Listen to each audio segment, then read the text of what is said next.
So a little bit of breeze coming from center field now. Blowing in, kind of shifting a little bit. But 0-2. Lays to right.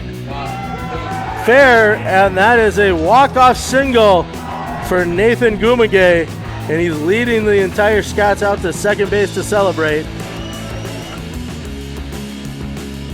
Strike. How could you not be romantic about this? For moments like this, right here, bases loaded. Peacock looking for the walk-off. Cardinals looking to stay put. Peacock, big rip, goes the other way with it, and that's the ball game! Scots walking off for the second day in a row! This time, Peacock's the hero! He's mobbed over there at second base, and the Scots take game one!